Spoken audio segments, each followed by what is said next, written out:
I happen to be a lover of archery. But I don't like archery for killing things.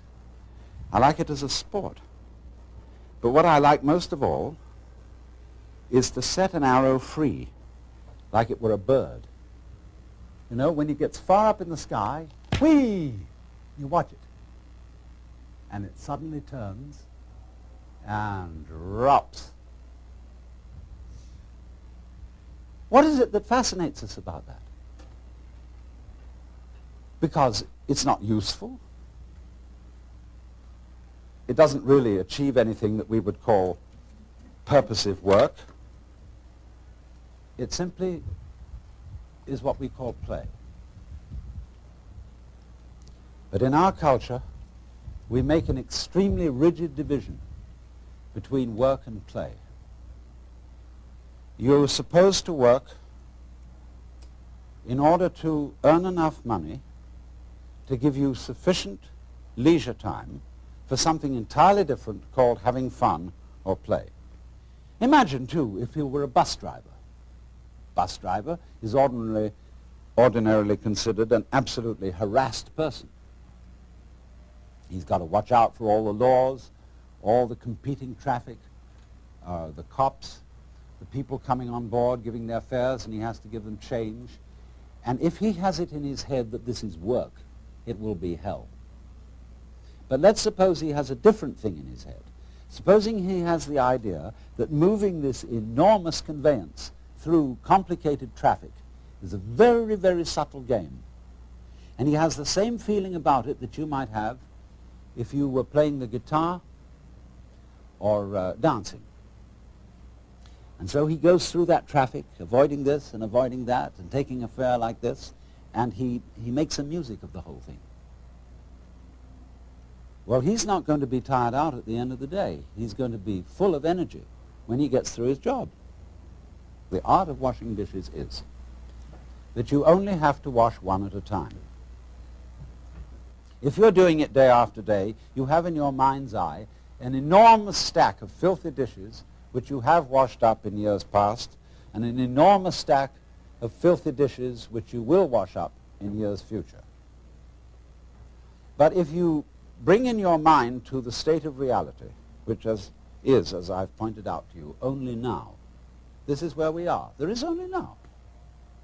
You only have to wash one dish. It's the only dish you'll ever have to wash, this one. You ignore all the rest, because in reality, there is no past and there is no future. There is just now. So you wash this one. And instead of thinking, have I got it really clean, as my mother taught me with an angry voice, that I had to get every little scrap off it, you know, and she got angry at you.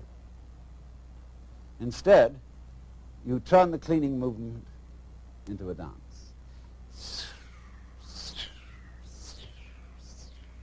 Like this. And you dig that.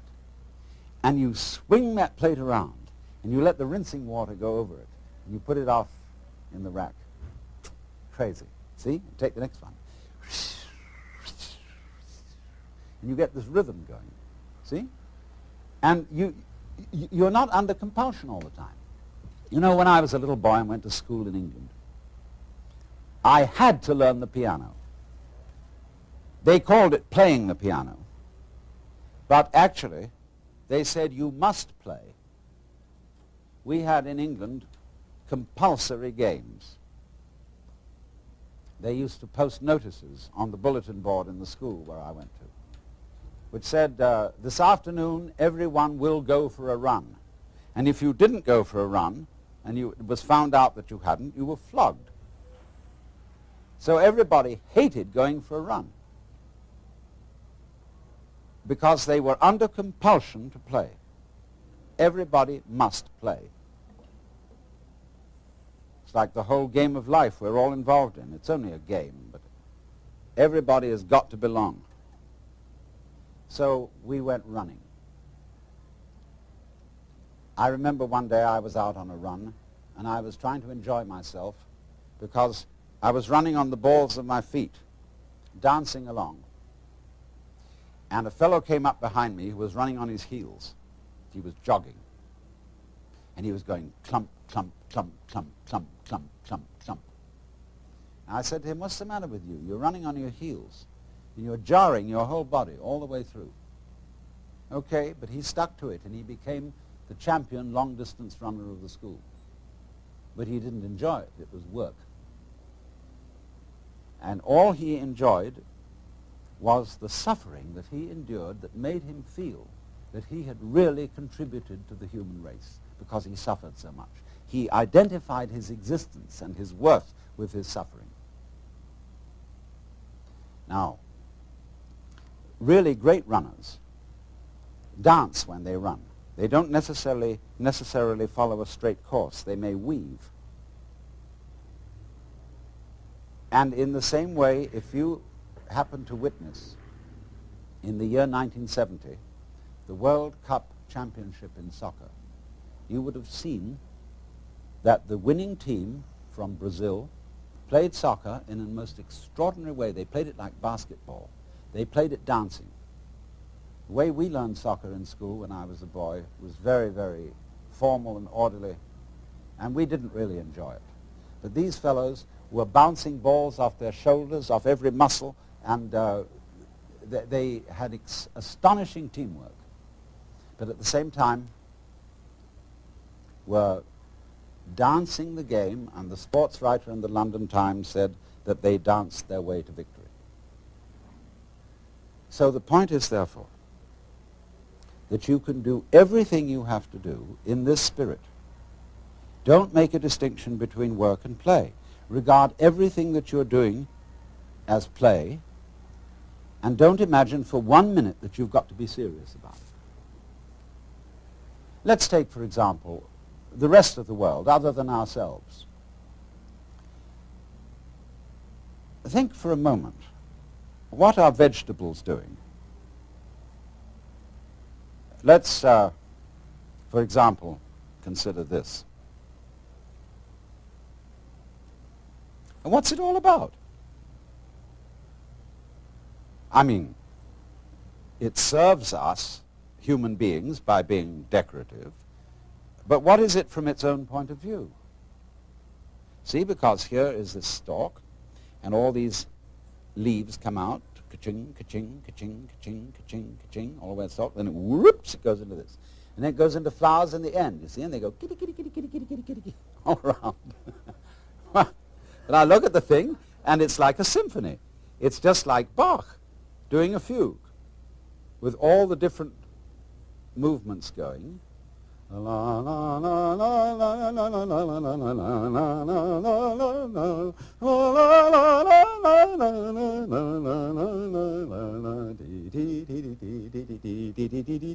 that's what it's about. Well, you say, it's using up air, it's using up energy, it's really not doing anything except being ornamental. And yet here's the whole vegetable world.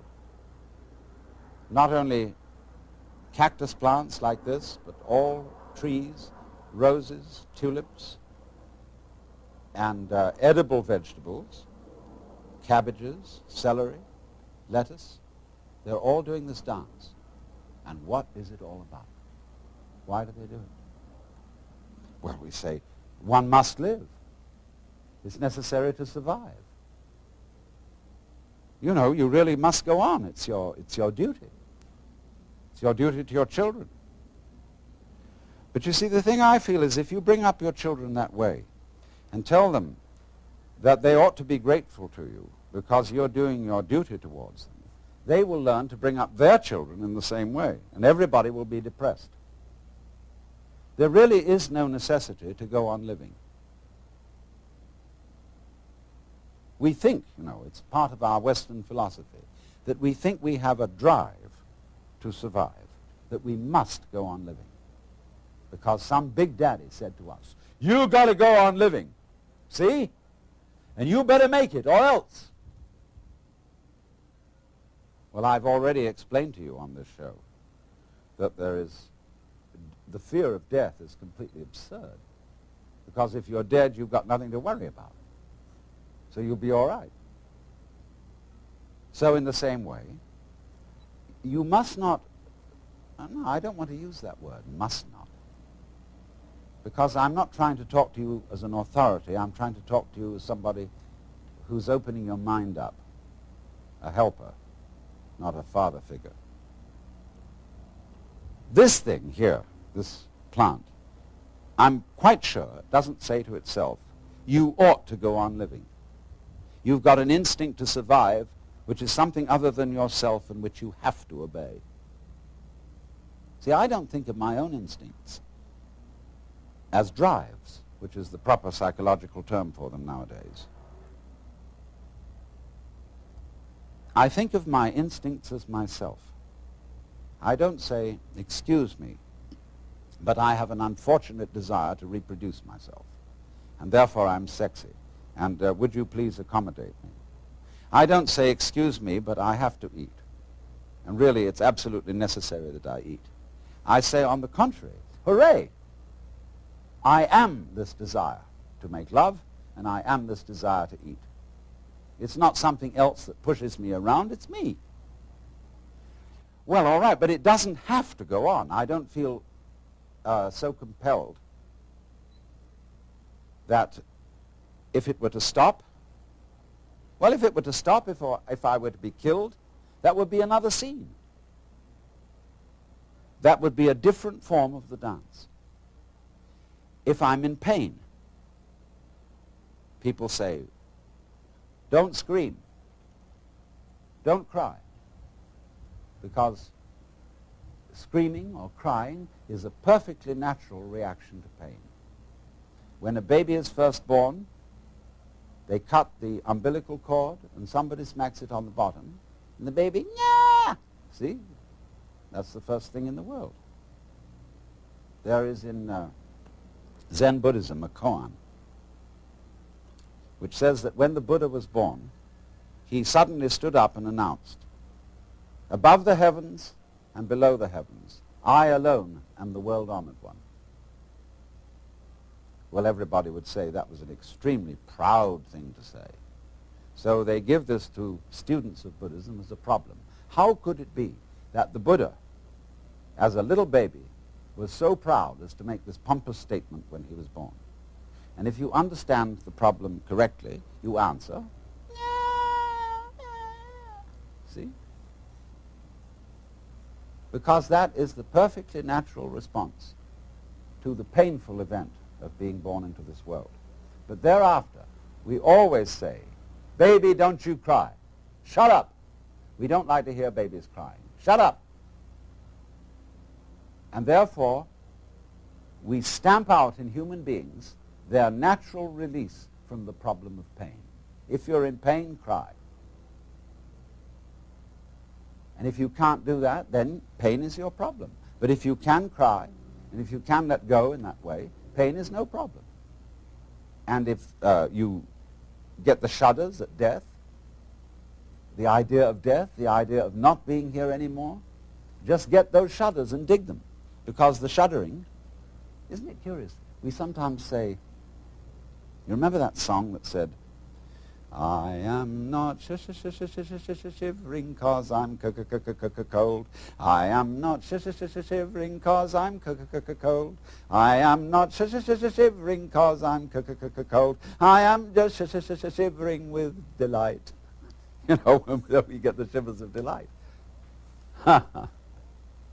So all these emotions that we have, the emotions of uptightness, dread, shivers, horrors, can be interpreted in other ways. But we interpret them in a negative way so long as we are under the sense that you absolutely must go on living. Now you see, living, like this plant, is something spontaneous. In Chinese, the word for nature is zhiran, which means that which happens of itself, not under any control of an outside boss. And they feel that all the world is happening so of itself. It's spontaneous. And so you stop this spontaneous flowering of nature cold if you tell it you must do it. It's like saying to someone, you must love me. Well, it's ridiculous. If I were to ask my wife, darling, do you really love me? And she says, I'm trying my best to do so. That's not the answer I want. I want her to say, I can't help loving you. I love you so much I could eat you. And that's what the plant feels in growing. It doesn't feel that it must grow. It's not under orders. It's not a military chain of command. It does this spontaneously. So that when you try to command a spontaneous process, you stop it. It's like saying to someone, now, be unself-conscious. You know, there's a belief in India that if you think of a monkey while you're taking medicine, the medicine won't work. So therefore, when you take your vitamins or next pills, try not to think of a monkey. See? And that will completely tie up the spontaneous process, and it won't work. So all the things that we say to our children, like, well, you must have a bowel movement every day after breakfast. Try, darling, to go to sleep. Stop pouting. Take that look off your face. Oh, you're blushing. And make you feel guilty about blushing. See? All those things are attempts to say this one thing. Darling, little child, you are required to do what will be acceptable only if you do it voluntarily. And everybody on this account is completely mixed up, because we are trying to force genuine behavior. We all admire artists when we say they're unself-conscious. They seem so natural. They seem to dance or paint or talk or play the piano so effortlessly. Of course, a lot of work has gone into it. But if you are a great artist, your so-called periods of practice, when you sit for hours and study your technique on the piano, you will not do that effectively unless it is a pleasure for you. You have to come to the point where going over it again and again is a dance. One of my friends is a great Hindu musician who has the most extraordinary technique in playing an instrument called the sarod. It's like an extremely sophisticated Hindu guitar. His name is Ali Akbar Khan, and he's generally acknowledged to be the leading master of Northern Indian music. He told me once that the comprehension of music is in understanding one note. The meaning of that is he can sit for hours and hours working on this, but there really is only one note at a time. And he gets into that note and listens. He really listens. Gets into the sound. And it simply doesn't matter that it takes a long time, that he'll have to do this for many hours, because he's completely absorbed in listening to the sound he is now making. He's going with that vibration, as when you might chant, you see, like they do in yoga.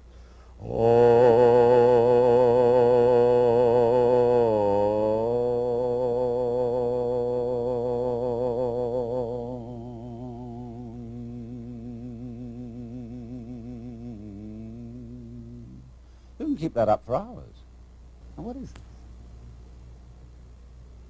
See, this is the real secret of life. To be completely engaged with what you're doing in the here and now. And instead of calling it work, realize that this is play. In Hindu philosophy, the whole creation is regarded as the Vishnu Leela. That means the play of Vishnu. Leela means dance or play, and from it we get our word lilt. They also, in Hindu philosophy, call the world an illusion. And in Latin, the root of the word illusion is ludere, to play. Because all this going on, the swinging of the ball, the pattern in which the flower goes, is just to swing. And if you take it seriously and say, are you doing anything useful? Useful for what? Useful to go on. But if you take that attitude to going on becomes a drag. Survival becomes a sweat, and it's not worth it. And if you teach your children, and they'll imitate you, they'll treat survival as a sweat which they have to undergo, they have to keep going on, and they'll teach their children to do it, and the whole continuation of the human race will be a drag, which is in fact what it's become because of this attitude, and this is the reason why we've invented the atomic bomb and are preparing to commit suicide. Because we think we must happen. And to the degree that we think we must happen, we hate it. And are going to bring it to an end. And stop it. So I was about to say seriously, but I'm going to change my words and say sincerely suggest. You know, I'm not, in talking to you, I'm not preaching. I'm not actually serious. Because I'm really with this rather than any kind of deep philosophy and so on.